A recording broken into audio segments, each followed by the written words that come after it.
you taken a look around your town lately? Have you taken a really good look, I mean?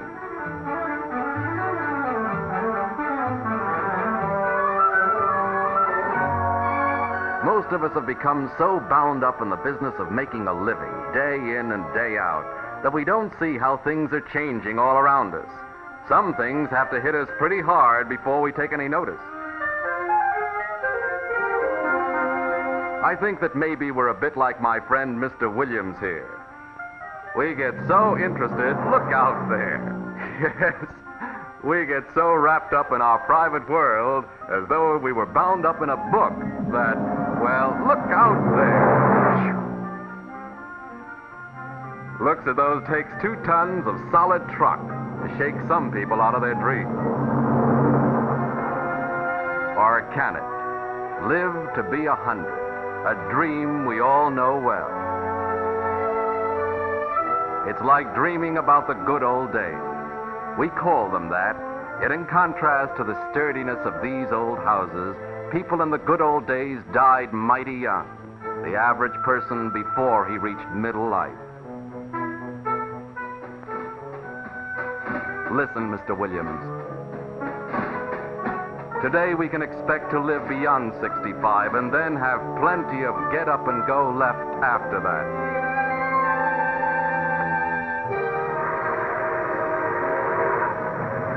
Look, Mr. Williams, things are changing everywhere. People are moving across the country, coming into town from all over. It's not like the old days when we knew everybody on the street. We've got new problems in housing and sanitation, new dangers in spreading disease. Yet we've kept hammering out a pattern for healthier living. Just imagine this playground 2 generations ago, when many public health departments were just getting underway. Then in almost every family, diphtheria chose 1 child. Smallpox left its hateful scars on thousands of young faces. Malaria chose thousands more. Typhoid, scarlet fever, whooping cough swept through our schoolyards, leaving weakness and death behind. Were this really 60-odd years ago, back in the good old days, she and half of her playmates would die before their 21st birthday, would lie quietly here in the shade.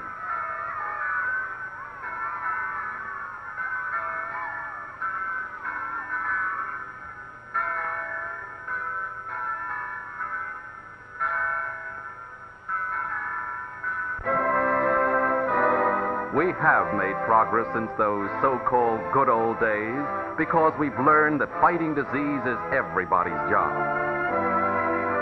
Nowadays, most city and county governments have public health departments with carefully trained staffs and a physician in charge.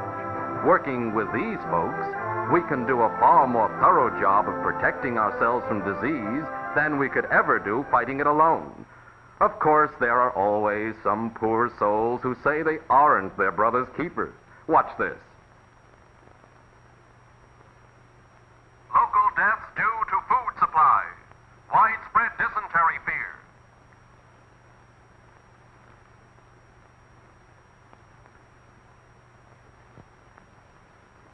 National scientists warn against unpasteurized milk and mark unclean containers as additional factors. Authorities reveal water bacteria count reaching dangerous highs.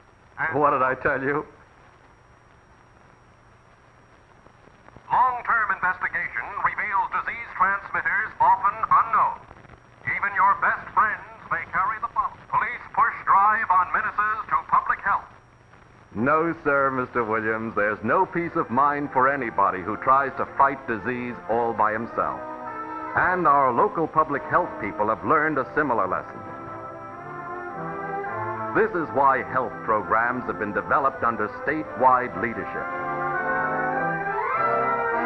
There must be a successful mapping of overall needs, and to back this up, the state's health laboratory prepares serums and makes tests for private physicians and public clinics, and watches for the enemy wherever he may appear. Take malaria, for example, Mr. Williams. A few years ago, it sapped the strength of half our folks in many lowland counties. Not until community joined community in an overall attack were we able to make headway. We've sprayed, we've ditched and drained and sprayed some more. We've kept everlastingly at it, killing mosquitoes. Now malaria is a relatively minor cause of death in our state. Yet a year or two of neglect could have thousands more of us shaking with its awful chills and burning with its fevers. But again, Mr. Williams, a bold attack is not enough. Good community health takes constant cooperation between private physicians and the health department. Here's a case where several doctors have reported dysentery among their patients and have listed the various eating places where they might have picked it up.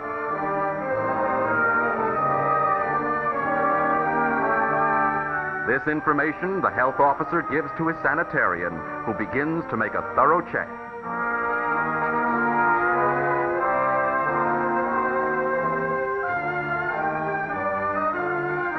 Through the cooperation of restaurant owners themselves, very few kitchens get into this condition. An infection put on dishes by one customer may spread to dozens unless dishes and food are handled properly. This is why health departments spend so much time teaching sanitation, ways to prevent the spread of disease. But to close all gaps, we need equally close inspection of the places where our food is processed. Here's our unknowing Mr. Williams again, out getting milk and ice cream for the family. What is his wife's assurance that these are as wholesome as the advertisements claim? Young Randy's eyes just about pop out as he watches the process of pasteurization, urged by all health authorities as a dependable safeguard against the many diseases spread by raw milk. But the work of inspection begins even before the cows are milked.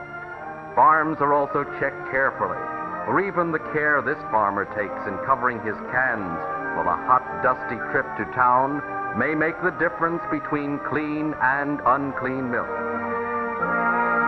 And with a town supply of milk, usually drawn from many counties, local inspection needs the backing of a statewide system of regulation if the Williams family is to have pure milk all the time. It's the same at the water purification plant, Mr. Williams. This stream may be a good source of catfish, but can the water be made fit for drinking? Only a trained technician can tell that. Water purification has been our chief weapon against typhoid, a disease that took thousands of lives in this state only a generation ago.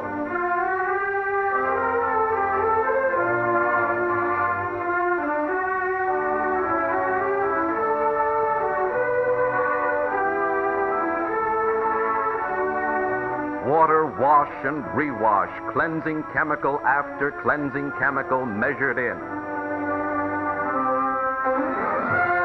Pure water, safe milk, clean, wholesome food, and a healthy environment. This protection that you take for granted, Mr. Williams, was hardly known in the good old days. Now they're a part of the foundation upon which the good health of any community must be built.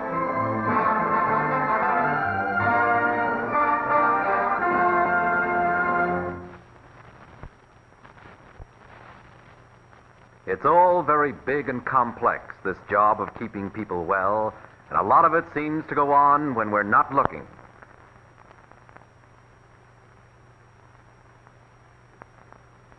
It's like the country we're living in, kept running by a lot of different people doing a lot of different things in a lot of different places. No one of us could do for very long without the help of most everybody else.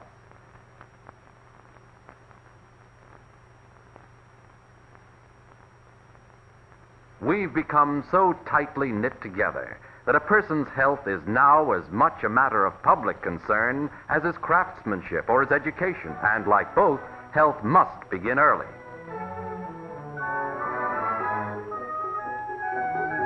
Every spring, we mothers in the Parent-Teacher Association help with the Beginner's Day program. The law says every child must be protected from and inoculated against smallpox, diphtheria, and whooping cough just before entering first grade. At our preschool clinic, each child gets a careful physical examination. This lets us parents know what our children need to be in A1 condition. Otherwise, they may miss important school days or be a danger to the other children. But our child health program begins a long time before the youngsters are ready for school. In our county, the private physicians and health department have set up a series of clinics, so no mother need go without the kind of help she needs. The health of every baby is checked on to make sure it has a fair start in life. Looks to me like he'll do very nicely. All kinds of important records are filed here, like birth certificates and vaccination cards, records every mother ought to make sure are filed for her child. Trained nurses give advice on feeding, bathing, and guarding our children against disease.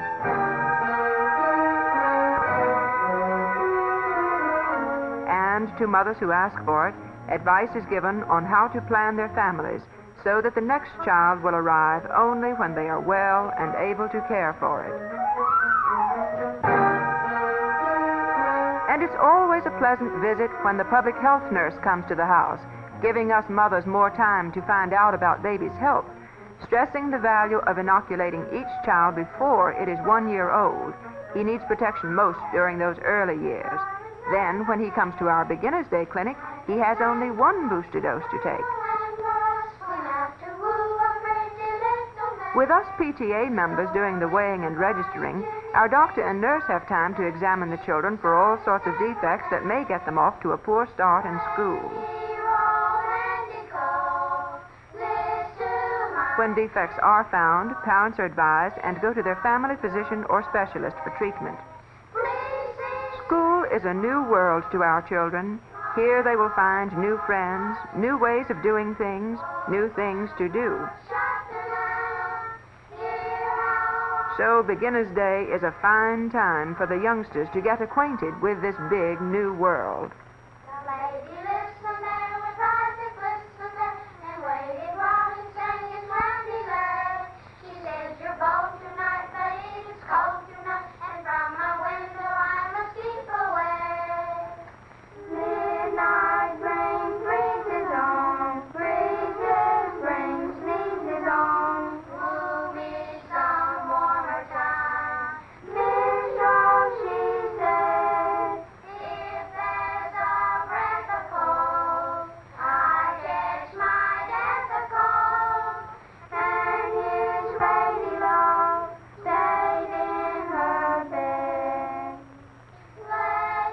As part of their regular work in the finding and preventing of disease, the teachers and health workers in our school have classes in nutrition that get some amazing results.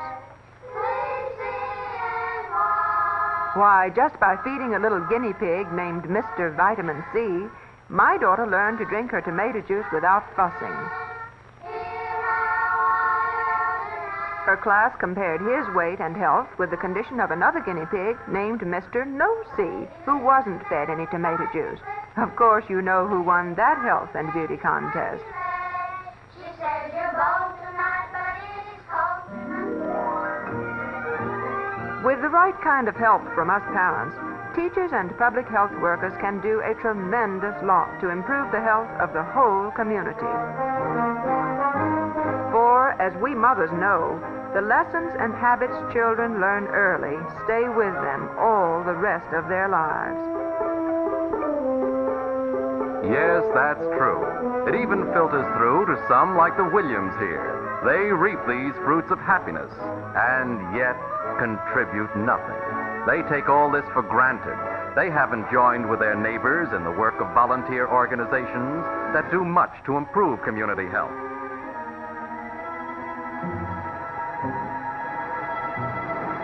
A physical checkup? Why, no, says Mrs. Williams. Our family has always been in the best of. A chest x-ray? No, don't think we'd be interested. Why, here is a special bulletin from our radio newsroom. The fight against tuberculosis gets into high gear today. health authorities launch a campaign to x-ray the chests of every person over 14 years of age. Civic groups, industries, and the TB Association are aiding the effort.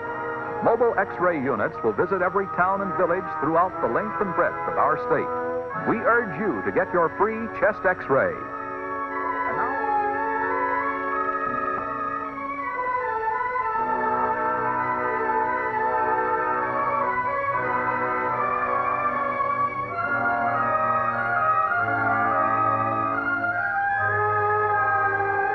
when the big trailers come rolling into town, everybody in the county ought to know how X-ray discovers TB sufferers who never suspected they had the disease, how it finds early cases that can be cured easily, how by covering everyone in the county, mass X-ray helps stop the spread of tuberculosis.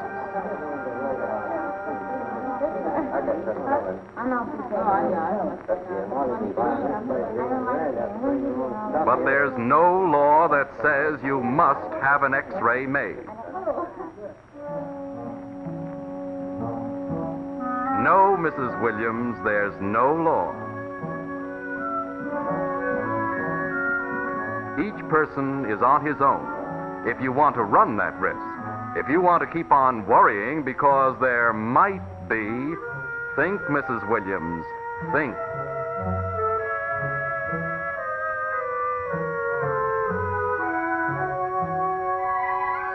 A soft-looking infiltration extending from the apex to the second rib anterior. Cavity measures 1.5 centimeters in diameter, situated in the first anterior interspace. Impression, pulmonary tuberculosis moderately advanced. Follow up immediately. Like so many others, Mrs. Williams never suspected.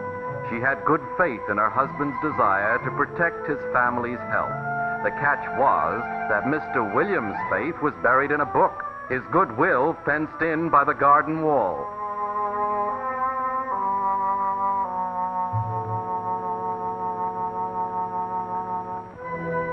The doctor prescribed a few months in one of the state sanatoria.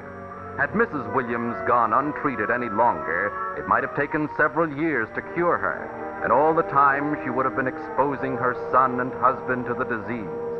This is why everyone, including you, Mr. Williams, why everyone associated with a person found with TB is given a thorough examination.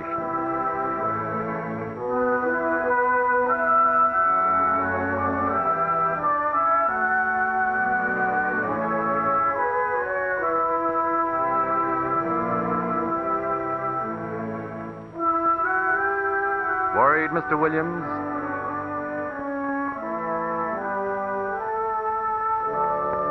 Everything's fine. Nothing in the world to worry about.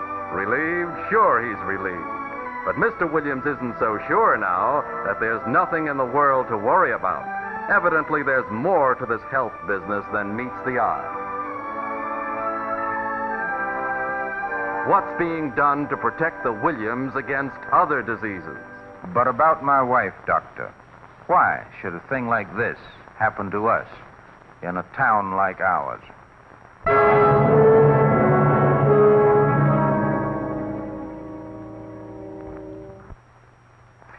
Well, now, Mr. Williams' question was one a man can ask a great deal easier than he can answer. So I decided to show him some of the health problems we face in this state and some ways we can go about solving them. Take this school, for example. From the road here, it looks pretty good. Children healthy. But it doesn't take a trained eye to see that some are growing up with defects that may cripple them for life. I'd be afraid to guess how many colds and fevers have been spread by that old pump and common dipper. Most children can fight off disease for a while, but poor lunches washed down with soft drinks are not likely to build up their resistance. In a few years, many of these children will come to live and work in our town. But by that time, our chances for prevention or cure will be almost gone. That's why I told Mr. Williams, you can't make plans for the health of one family or one town all by itself. We're spending lots of money for factory and farm machinery in this state, looking for a new prosperity. While in some of our counties, health workers are having to carry on their fight with pitiful equipment. But through their hard work, a lot of people have come to accept many things that are basic to good community health. Why, I can remember when it took all the eloquence we possessed to persuade a mother to let her child be vaccinated.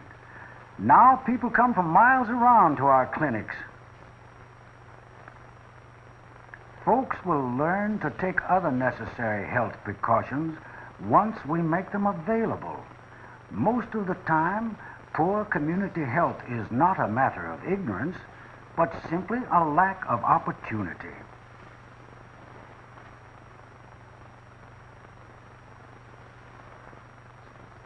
Midwives, for instance, are still the only ones many mothers can get to deliver their babies. So, through a program of midwife training, we try to make the lot of these mothers safer. Until the day when every mother can be under a doctor's care, the midwife can do a real service with her 2 pans, her spool of thread, and scissors.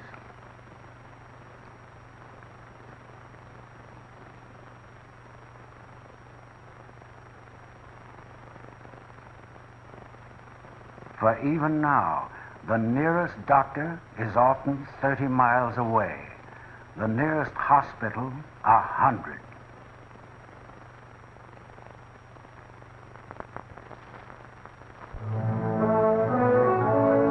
As long as unhealthy conditions exist anywhere, no man can feel really comfortable about the health of his own family. It boils down to this. We need 4 things: a changed attitude toward disease, new methods of health education, fuller citizen participation, and money enough to do the job. Can public attitudes change? Venereal disease is a good case in point.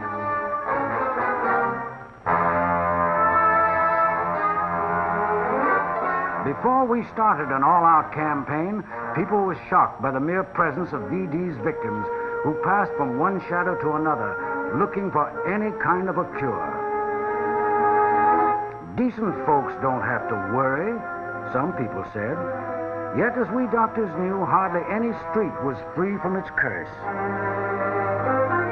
Some people actually discouraged VD treatment, and all the time, our hospitals and asylums were filling up with the crippled and insane, victims of untreated syphilis.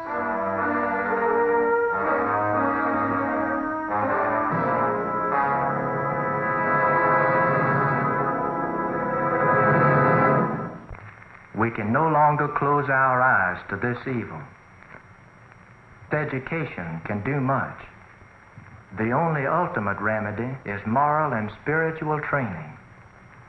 But once the disease has been contracted, it ought to be faced and effective treatment applied with all promptness.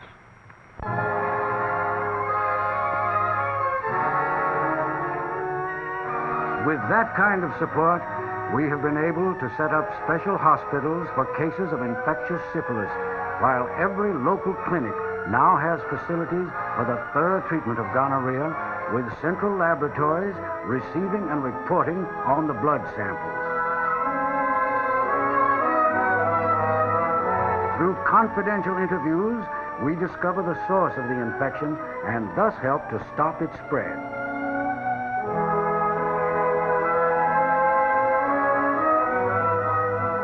It has been this open, honest drive against VD, aided by new medical discoveries, that has returned many of its victims to a full and healthy life.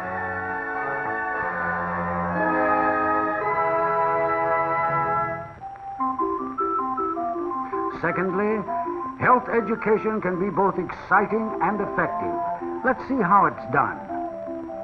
Little Jack is brought to you by the State Board of Health. Dum-dee-dum-dee-la-dee-dum-dee-dum-dee-dum-dee-la-dee-dum-dee-dum-dee-dum. Yes, sir. You have to give your teeth chewing exercise. Give your teeth chewing exercise. Give your teeth chewing exercise. Look. Oh, look, Jack. Johnny has a tooth. John dear, can't you guess the truth? John dear, the baby dear, bless the little you. Do get up and build the fire, turn the lights a little higher. Run and tell your Aunt Mariah, baby's got a tooth.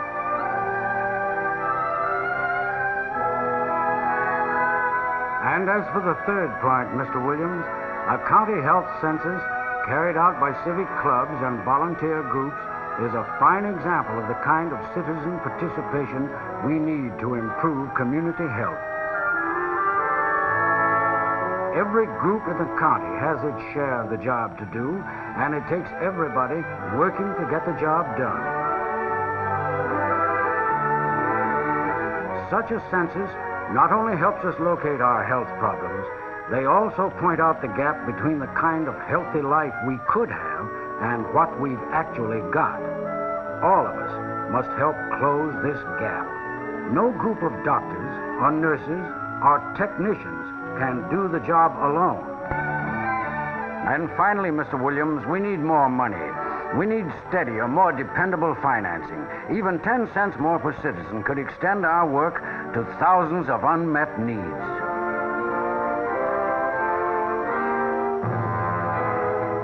So Mr. Williams and his health officer talked. And now they work together for their town's good health. Mr. Williams may not live to be 100, but he's awake now to the real facts about health. Leaving behind his selfish, private dreams, he's working with all the rest of us now on the road that leads to a longer and to a happier life.